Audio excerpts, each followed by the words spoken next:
The concept of evidence-based policymaking is much in vogue. But in a recent essay for Chicago Booth Review, Lars Hansen of Chicago Booth and the University of Chicago called the phrase a misleading portrayal of academic discourse and the advancement of understanding.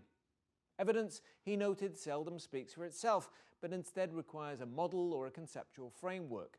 And models have limitations, which means researchers and policymakers alike should be more open with the public about what we still don't know for sure. Welcome to The Big Question, the video panel discussion series from Chicago Booth Review. I'm Hal Weitzman, and I'm delighted to be joined by Lars Hansen, the David Rockefeller Distinguished Service Professor at the University of Chicago Departments of Economics and Statistics and at Chicago Booth. In 2013, he received the Nobel Prize in Economic Sciences. And Kevin Murphy, the George J. Stiegler Distinguished Service Professor of Economics at the University of Chicago and Chicago Booth. In 2005, he became the first professor at a business school to be chosen as a MacArthur Fellow. Panel, welcome to The Big Question. Lars Hansen, let me start with you. What is the difficulty of this concept of evidence-based policymaking? So, of course, we want to, as scientists, we want to appeal to evidence. Evidence is important. Evidence never speaks for itself. It requires some type of conceptual framework, and that conceptual framework is often just as important as the evidence. And so when we're thinking about making policy prescriptions, the conceptual framework has an impact on what the policy recommendations are. And it's very important to kind of clarify both sets of rules here in terms of the what type of conceptual frameworks you're using, as well as the evidence itself, because it just isn't evidence alone. So is it your feeling that economists or economics has sort of put out too much to policymakers, the evidence without the framework to understand the evidence? So I don't know how much is that economists putting it out versus what policymakers are embracing or the like. There's always a danger that policymakers can sift across the evidence and look at the sources of evidence to support different policy platforms and the like, or different policy positions. It's very difficult to imagine this being kind of some neutral playing ground in terms of scientific discourse.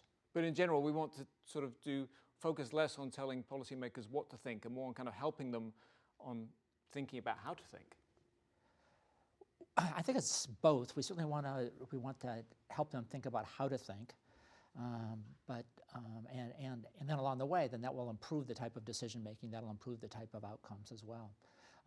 I think it's very easy to use the political arena to distort how much knowledge we have and what that knowledge is really telling us that's pertinent for policy questions. Okay, Kevin Murphy, do you share this frustration? I don't know if I would say it's frustration. I would say I share a lot of what Lars is talking about here. And I think the idea that we're limited in terms of how much we know, but yet we have a lot to contribute at the same time, I think that's the key to economics. And in economics, when it comes to policy, as it's true for economics generally, works best when you have a combination of empirical evidence and the underlying economic theory or framework like Lars talked about. I would actually emphasize another point that I think is consistent with what Lars says, but goes, I think, a little bit in a different direction, which is one of the reasons you want to understand and embrace the underlying framework is to understand what's evidence on a given question. That is, an evidence on a given question is not just an experiment or something we ran on that specific question, but our experience with related and similar events historically, as well as other policy decisions that have made, or even non-policy outcomes that we've seen in the past. And so the theory is important not just for interpreting a given set of evidence, but by telling us what is evidence. So for example, if we're interested in a particular tax, we don't want to just look at that one tax as an example of how people would respond. Other taxes can be very informative. And knowing which other cases are very similar or not similar to a given case requires understanding the underlying theory. And I think evidence-based policy, to me, where it tends to get off is it focuses too narrowly in terms of what's the relevant set of evidence. It doesn't draw on our broader knowledge as economists. Okay, does that mean there are kind of good data and not so good data? Well, not so much. What it means is don't just look at that narrow question. Say, look, we have a wealth of evidence that says when prices rise that people buy less. And if in a given situation you see prices went up and people didn't buy less, say, wait a minute, am I looking at these data correctly? Or is there something I'm missing here? You know, I always like to give the analogy, you know, you don't want to say, well, I've never thrown a bowling ball off the roof of my garage. I don't know whether it's going to fall to the ground or float in the air. Well, you know, we have a thing called the theory of gravity that says probably applies to bowling balls on the roof of my garage. Now, it's some slim possibility that it doesn't. Very, very slim. I think the same is true in economics. You come up with a surprising result, don't just say, well, yep, that's what the data say. Say, wait a minute, there's something goofy here, and you want to say there's a broader set of evidence. Okay, but if I could just follow up on this a little. So I think Kevin's making a really fundamental point here.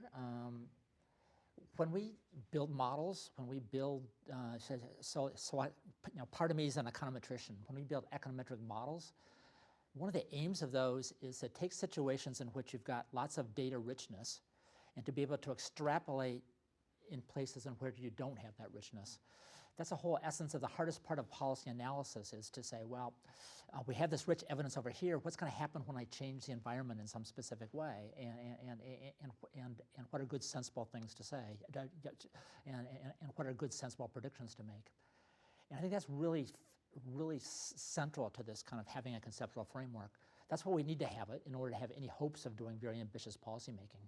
Because if we're stuck in this situation in which we have to have evidence that bears on the exact question we want to ask, we're going to be very, very limited in terms of what we can provide. And so any hopes of trying to draw on a bigger pool of knowledge really requires this conceptual framework and this conceptual basis. I just think it's important to remember that that's a big part of the understanding what the evidence tells us. Sure, except but that extrapolation from one situation to another, from history to present day or the future, is not always smooth, right? So there can be a challenge in extrapolating from one environment to another. How do you explain that, or how should policymakers think about that? Well, I think you look at a whole range of evidence and you try to look how consistent is the things I'm trying to draw on. If you see that, you know, there's a consensus that arises for a broad number of things I look at, I tend to put a lot of weight on that. Experience that we've had, you know, in a range of situations that give consistent predictions that seem to fit the data well, get much more weight than one-off observations that we see. And one of the problems with specific evidence is it often is focused on very short-term responses. And one thing we know in economics is that long-term and short-term responses tend to be different. People can make lots more adjustments, and markets can make much more adjustments given time. And those are the hardest things to run experiments on. So experimental evidence often is limited because it has a hard time incorporating kind of those market level responses. Mm-hmm.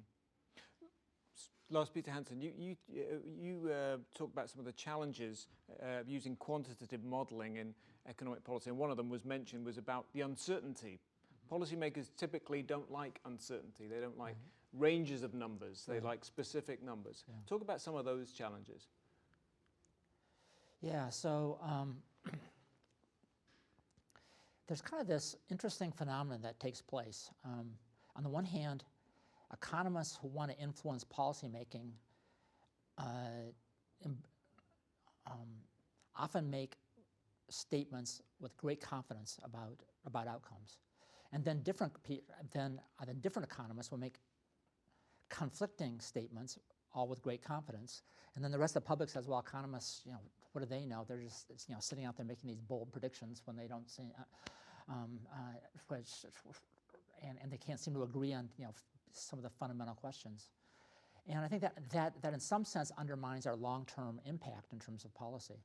On the other hand, the way the political arena works is politicians need to, you know, feel obliged to go to the public and say, well, here's exactly why I'm doing this, you know, based on full knowledge and understanding. This is, and so they tend to gravitate towards people with this more certain knowledge. And if you're in this situation in which you have some form of uncertainty, that actually gives you the range to look across the evidence and to kind of tilt it in the directions which are going to support your particular policy outcome. And I think it's really important to understand when that tilting is taking place, and because that tilting is taking place in part because of some type of prior beliefs or prior policy aims or the like, and that's where I think things get really muddied up completely. So the data gets sort of filtered through the framework of ideology or partisanship or whatever. Yeah. Okay. Yes. I mean, Kevin Murphy, what you talked about sort of the difference between kind of robust data or using historical data. What are sort of the basic principles, the basic scientific principles that we could say this is what make data dependable, this is the kind of things that policymakers should be looking for, as opposed to less robust studies? I would say the extent you're relying on sort of proven concepts in economics, the idea that, like I said before, that there will be, people will respond to prices, and that, even if I've never had a tax before, for example, let's assume we had an industry, say it was the oil industry, you never put a tax on oil. Well, we know a lot about how the oil industry works from other things that happen. It's an industry that gets lots of shocks to both supply and demand. We can see how those markets respond. So if you wanted to say what's the effect of a tax on oil, you don't want to limit yourself to tax-based evidence, that there's tons of evidence about buyers, how they respond to higher prices, sellers, how they respond to higher prices. And I think one of the problems, as I said before, is that when people come to the tax question, they say, well, I got to look for a state to put a tax on. Well, the problem with a state putting a tax on is very different than a national tax. Or they put the tax on for a reason. That, again, you want to broaden your set of evidence, but you also want to temper your predictions. Say, look, I can't tell you exactly how this is going to respond. Most of these kinds of responses, we know plus or minus 50% is not a terrible number in terms of how we think people respond. But nonetheless, it's very helpful. And you don't want to understate that economics has had an effect. I mean, look at macroeconomic policy around the world. It's improved dramatically, and I think economists have contributed to the source of that improvement in macroeconomic policy. A lot of it was learning that we didn't know as much as we thought we knew. I think that's probably, to Lars's example, that probably the greatest improvement in macroeconomic policy has been the recognition that our ability to understand and manipulate the economy is a lot weaker than we thought. And we've responded accordingly with, I think, largely positive results. So often that we know less message can actually be helpful because it discourages people from doing things that are out and out harmful. Lars Peter Hansen, you talked about economists being confident, maybe overconfident sometimes in their predictions or in their statements. Is there a structural problem here that might feed into this to do with the way economics research is published, how it gets out into the world? The sort of first draft of an economics paper is a working paper. And that working paper may not be accurate or may not bear complete resemblance to the final paper that's published and peer-reviewed and has been through that process. But the working paper is the one that often makes it into the media or makes it to policy people. Is that a problem? I find that potentially problematic. The thing we want to avoid is kind of what happened in physics, the cold fusion phenomenon, under which some premature announcement of some incredible advance took place that turned out to be undermined very, very quickly. In economics, things don't get undermined often quite so quickly in quite such a dramatic fashion. But I've always thought that, and been convinced by this. In fact, Gary Becker was one who used to always hammer this through when we worked together on the Becker-Friedman Institute. You should communicate things about the stock of knowledge, things that have accumulated, things that have been replicated, things that are basic, which we have lots of supporting evidence from a variety of sources, and that the latest working papers is like communicating about the flow. Well, sometimes that flow is flimsy. Sometimes it's important nuggets come out, but it takes time to distill it all and to figure out how important it really is. And so this rush to the media, I understand universities love to get publicity this way, and it helps them in fundraising, presumably. But it's not the best way to do communicate scientific evidence, at least in my view. I think it's highly problematic. I would share that view. And I don't think it would be limited to working papers. I think this distinction between the stock of knowledge and the flow of knowledge is critical. Because I think the stock of knowledge, as I said before, is valuable. There's a lot of things we've learned in economics. They can be helpful to business people. They can be helpful to individuals. Can be very helpful to policymakers. The flow of knowledge, I think of as essentially toxic. You would not want to consume the flow of knowledge. It gets filtered to the point where ultimately it becomes valuable. But most of what comes out is either not correctly interpreted, wrong. I would include my own research in that. I've changed my mind on things over the years, but at the end of the day, I think I've learned a lot, but it took years of filtering my own research, let alone the research that's going on more broadly. And again, economists have a lot to bring to the table, but the flow is just not what you want to consume. And that would apply not just to working papers, but I think even what ultimately ends up in the journals. Because if you go back and read past journals, yeah, there are a number of articles in there that turned out to be really, really profound and really changed and have stood the test of time. But a lot of them have been forgotten, overturned. Yeah. And it's not even so much being overturned. It's just not the right way to look at it, not the right interpretation. So it's not even, exactly, it's not even being wrong in the sense of, oh, there was a mistake and that formula was incorrect. That's usually not what we mean by a mistake in economics. It's just like, wow, I wasn't thinking about it right. Yeah. I really needed to think about it another way, and I would have interpreted the answers differently. And that takes a lot of time. And again, I think we want to work with that stock of knowledge and leave the flow to percolate and become part of the stock before we really use it. And I wonder, with the rise of behavioral science and the influence it's had on economics, whether that problem might be aggravated because there's a lot of laboratory experiments and other evidence there that is hard to replicate. It may be easy to replicate in the lab, hard to replicate the implications that people would make out of it. It's saying, what do I really make out of that lab experiment?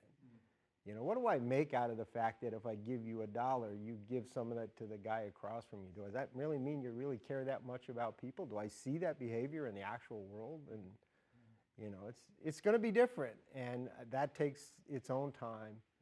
I'm not saying lab experiments are useless, just they're part of that same flow of information. It's like the latest regression somebody ran. It's like, you learn something, but you learn a lot more when you can look back at that and 400 other regressions and a bunch of theoretical work that tried to understand the output of those regressions. And you end up interpreting the evidence very differently. And what seemed to be clear at the time turns out later when you look back, go, wow, that's not at all a good description of what happened. To me, this gets back to an earlier point that Kevin was making, this kind of short-term, long-term distinction. Lots of laboratory experiments, at their very nature, are the best they can hope to do is capture very, very short-term type responses to things. Yet for a lot of policy questions, these long-term responses are really important. And the same is true of empirical evidence. It's often very challenging to really get very sharp estimates of long-term responses from things, but yet those are often some of the most important things to try to measure. What would be your response? Both of you have identified this challenge. What would be your response? Do you stem the flow? Do you direct the flow elsewhere? I think it's fine to have the flow. Needs to percolate in the profession. I think we should try to resist pushing it out beyond the profession, at least in the near term, till it's been evaluated and had some tests. But I think it's also incumbent on those economists who go to get involved in policy to actually step back and say, what is it that I can say with confidence? And how can I communicate the degree of confidence they have? If they do that, I think they can be very helpful to people. They'll find themselves making much less bold statements. They'll find themselves saying, well, here's what economics teaches us. It doesn't give us the full answer, but it helps us understand. But I think at the end of the day, the policymakers will value that. And I think I think that's what you need to do. And so you need to resist the temptation to be the latest sensational news outlet. I think that's the biggest problem. Is there a danger that the people who want to make, if the best economists were to do that, that those whose voices would be loudest and most confident might have less robust research, and might have more influence, therefore? I guess it depends on what you think of influence, whether you think whether influence is how to get in the newspaper in the next couple of years versus what impact your ideas have 10 or 20 years down the road. And so I tend to think in a scientific discipline like economics that it's these longer-term impacts are really the important ones, which we ought to be aiming for, and the short-term answers are, the half-life of those are likely to be sufficiently short not to be all that valuable. But that's not what that's not what the press is going to jump on, because part of that is how do we keep people entertained in terms of reading our newspapers and stuff. And I'm not sure I have great answers to that. I do think that we often feature so-called op-ed pieces. And I have no objections to op-eds. My biggest frustration there is there's not a lot of platform for talking about the evidence part of it in a very serious way, and there's not a lot of, and way too often the opinion part from what's grounded in scientific knowledge and understanding is not all clear from the op-ed. I don't object to economists having opinions. I think it's fine if they have opinions. I just think it's important to also differentiate what's the opinion and what's grounded in hard evidence. Yeah, I would say depends on the channel through which you, again, this is related to what Lars said, the channel through which you're trying to affect policy.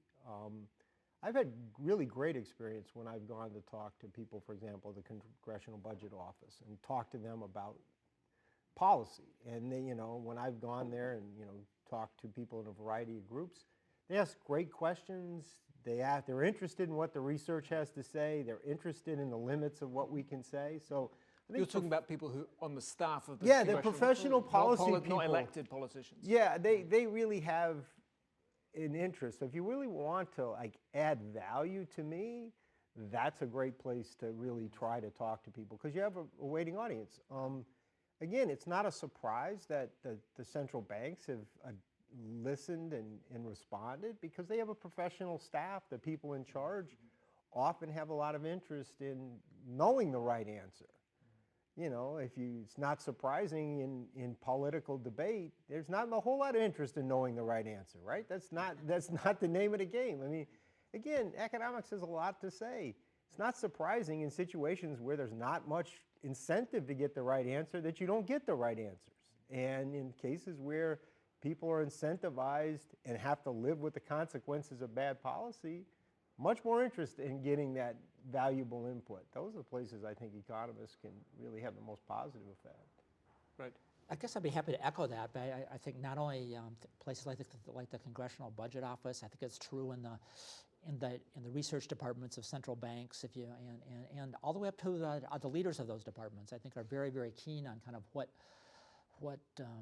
the state of knowledge is, and one can have very informed conversations at that level. It's not going to show up in the press the next day, but those type of impacts can be durable, I believe. Absolutely, I agree. I would include central banks, and indeed, as I said before, I think those are one of the places where there's been the most listening to the kind of thing Lars and I are talking about, but also some of the biggest impact in terms of how they run their business has really been changed by that back and forth. And it's also a back and forth because they've asked tough questions of people in the academic community. Well, what about this?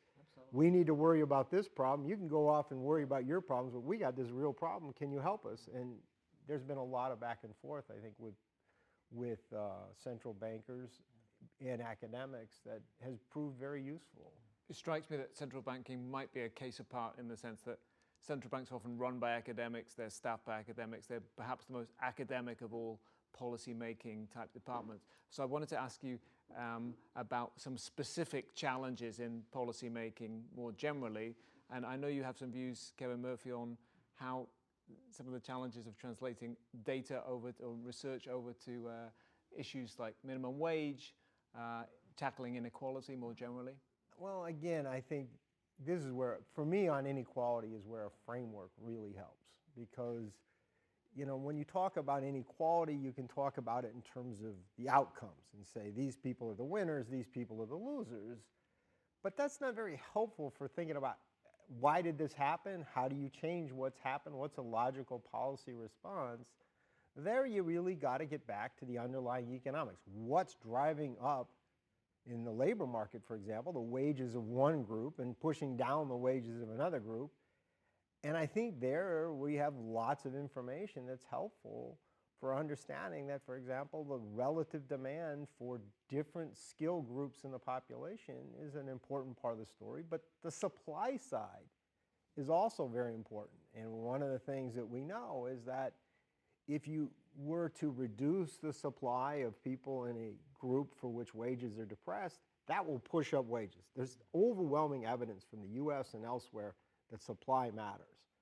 And supply responses to the growth and changes in demand, to me, is the natural response on human capital inequality side. But it requires a framework, thinking about the world not as, oh, these greedy guys have gotten better and these poor guys have gotten, you know, the outcomes are worse. You have to ask what's underlying it. So you need a framework. But once you got the framework, you can start talking about policy in a sensible way. But you can also help people understand that it took us a long time to get into the situation we are in now. It's going to take a long time to get out, owing to the fact that human capital, that is people, one of the most durable assets in the economy. There aren't that many assets that you produce today that are still going to be around and still be an important part of the economy a half a century from now. People are one of those. And if we're not investing in the people the way we should, we're going to suffer the consequences of that for decades to come. Mm-hmm. You know, we make a mistake on other margins, it costs us for a few years, maybe a few months. People, we make a mistake, it costs us for a long time. Lars, Peter Hansen, what about some specific issues that have had challenges? That maybe climate change is one, putting a price on carbon, which has been a difficult thing for economists to do, and maybe has been done in a way we talked about, not in a range, as the research suggested, but in a very specific way, putting a specific price on it.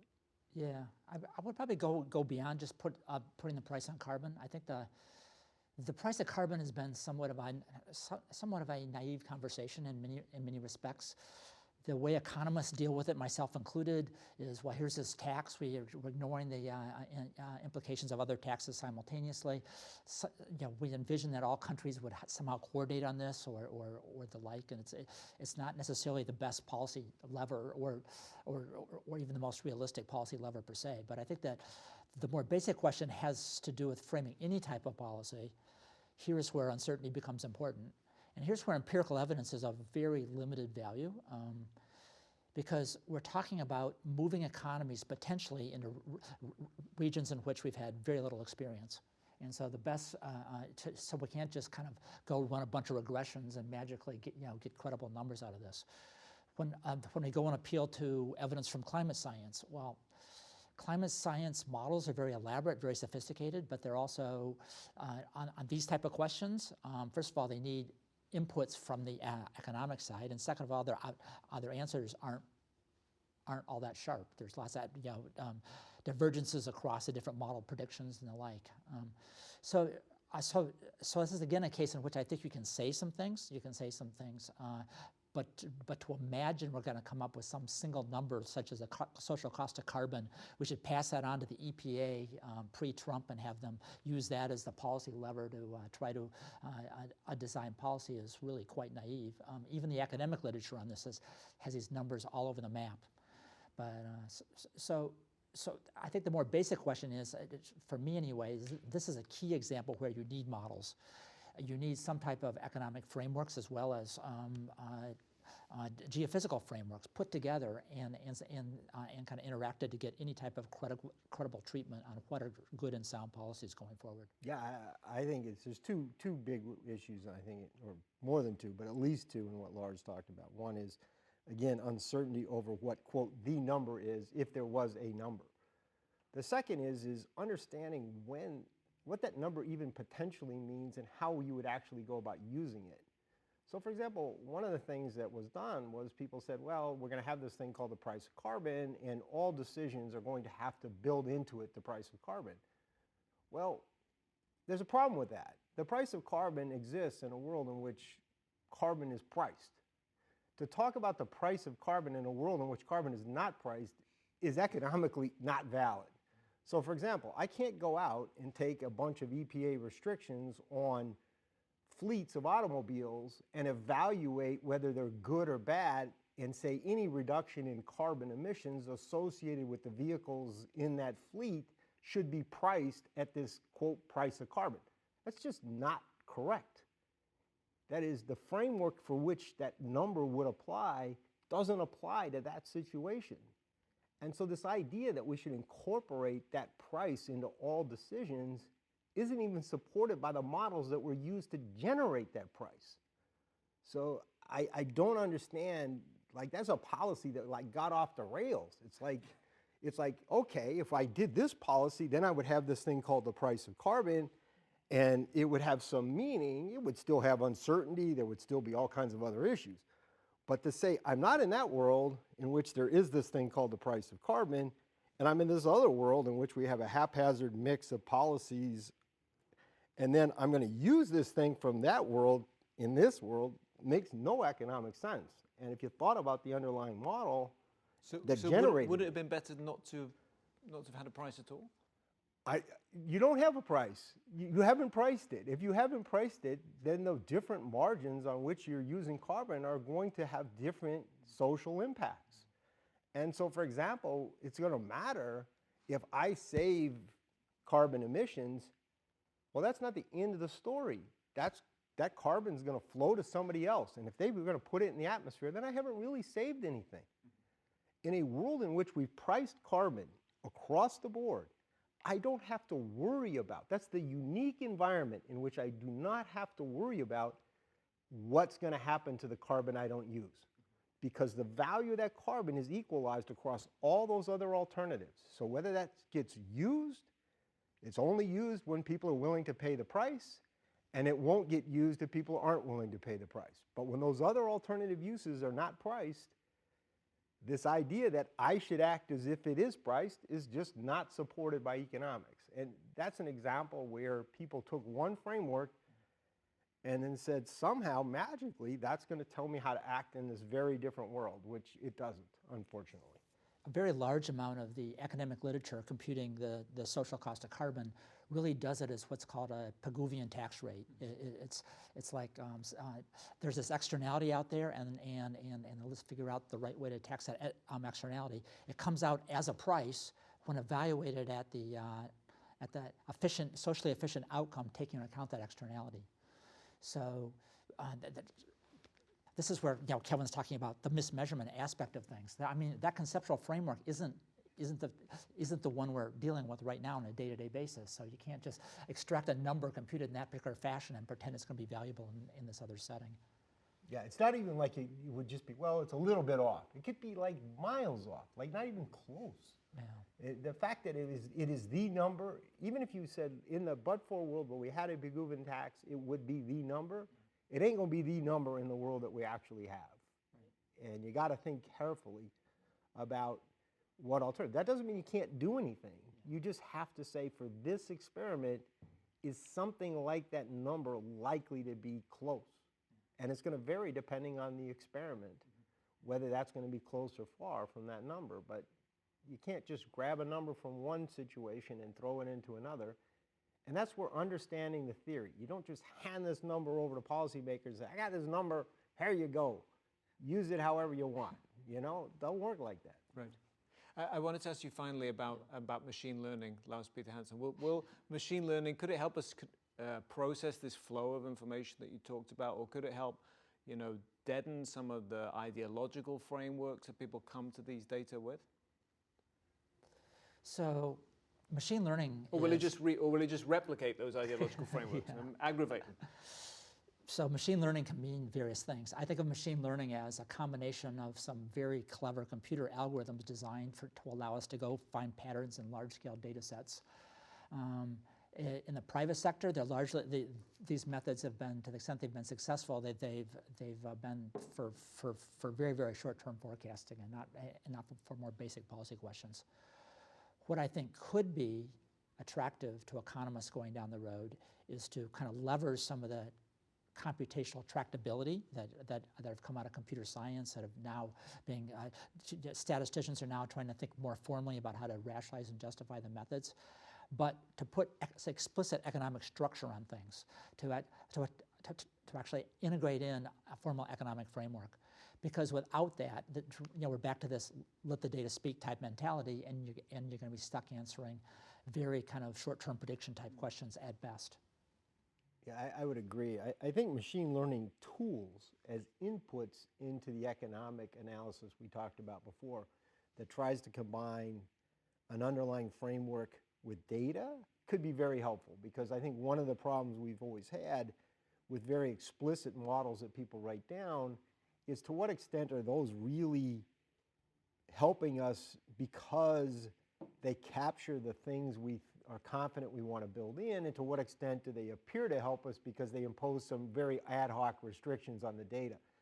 In some ways, machine learning can help with that, but not as it's typically applied, I think, now, which is much more framework free. I'm not saying it has to be that way, but a lot of ways people would apply machine learning today is basically for prediction. I don't care why it works, but it works.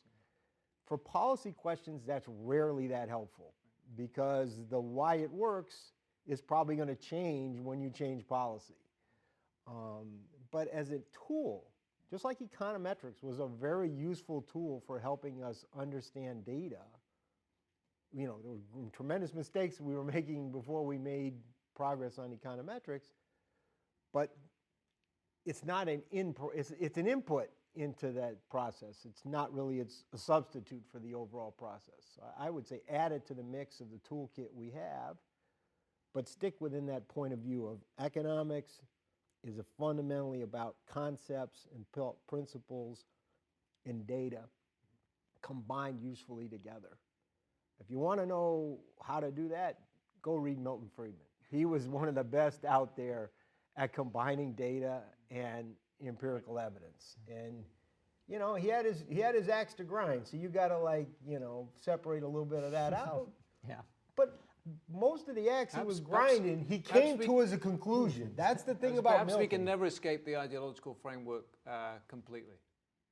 No, but you got to be careful, because a lot of ideological framework, well done, comes from a broader set of experience that people have had. Look, I think the world kind of works this way because I've found that helpful 99 other times, and don't ignore that part.